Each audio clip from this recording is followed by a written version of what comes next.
یعنی الہامی کیفیت کا کہنے میں کتنا انلار کیا اسے کافی تک آپ نے ملا دیا. تو آپ نے سیرت پر جو کتاب لکھی ہے اس میں کوئی نقطہ نہیں ہے. اور ہم نے بہت سے لوگوں سے ڈسکس کیا کہ یار ایک صفحہ لکھنا مواد ہے مگر لکھتے تھے. تو مولوی غازی صاحب نے جو سیرت کی کتاب لکھی ہے اس میں کوئی نقطہ ہی نہیں ہے. تو آپ اس کس کیفیت میں تھے کہ آپ نے بغیر نقاب کے یا تصویر تھا یا الہامی تھا؟ جی سوال شاید آ گیا ہے، وہ سن لیا ہے تو اس لیے دہرانے کی ضرورت نہیں. اس کا جواب میں اس کے سوا اور کیا دوں کہ میرے شیخ حضرت ڈاکٹر عبدالحی صاحب رحمۃ اللہ علیہ کے پاس جب میں یہ مسودہ لے کر گیا اس کا، تو ہادی عالم کا جو غیر منقوط میں نے لکھی، تو ان کے سامنے میں نے اس کا پیش لفظ جو سطور اول کے نام سے ہے وہ سنایا، تو وہ کھڑے ہو گئے اور مجھے بغل گیر ہوئے مجھ سے اور فرمایا کہ بھائی اس کو اپنا کام نہ سمجھنا، یہ الہام ہے. تو الہام بلا شبہ میں نے عرض کیا تھا اپنی گفتگو میں کہ وہ کچھ اب 3 قسمیں ہو گئی الہام کی.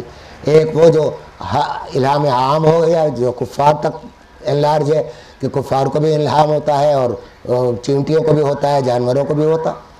اور ایک الہام وہ ہے جو اولیاء اللہ کو ہوتا ہے، اور ایک الہام وہ ہے جو ہمارے جیسے بیچ کے لوگوں کو ہوتا ہے.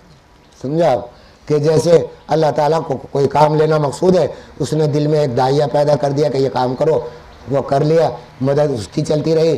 قلم ان کے ہاتھ میں تھا، میں قلم تھا، ہاتھ ان کا تھا، قلم چلتا رہا، کام ہو گیا.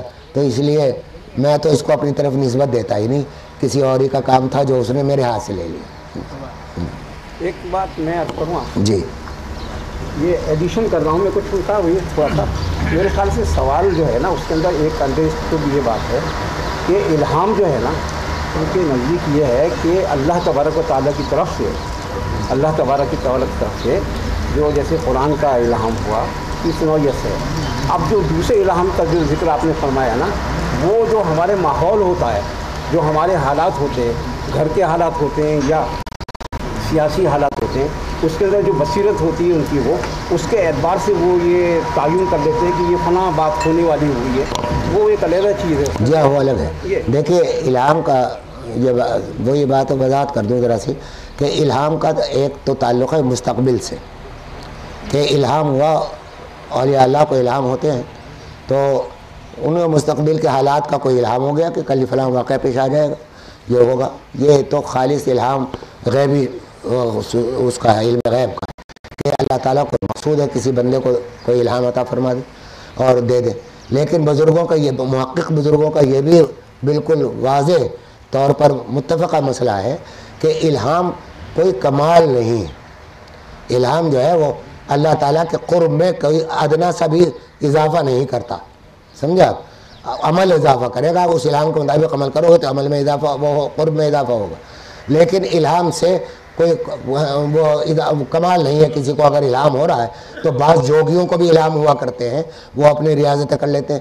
تو اولیاء اللہ کے ساتھ جو خاص الہام ہے وہ خالص دینی معاملات کا ہوتا ہے، ان کے اپنے حق تعالی شاروں کا فضل ہے وہ بہت بڑا، لیکن وہ اس کو بھی کمال نہیں کہا جائے گا، کیونکہ بہت سے لوگوں کو صحابہ اکرام کو بہت سے الہامات نہیں ہوتے تھے، لیکن ان کے برابر کوئی بڑا وہ نہیں ہے.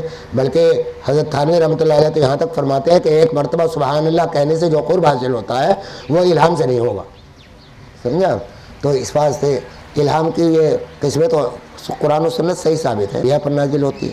اس میں یہ فرق ہے کہ وہ کلام اس میں ظنی نہیں ہوتا، الہام ظنی ہوتا ہے، وہ یقینی ہوتا ہے. جی حضرت یہ جو آپ نے وضاحت فرمائی کہ بینک کی میں جو ملازم ہیں ان کی آمدنی جو ہے حرام کی ہے، تو اس سلسلے میں یعنی ضمنی بات ہے کہ ہماری زندگی میں تو بینک رچ بس گئے ہیں.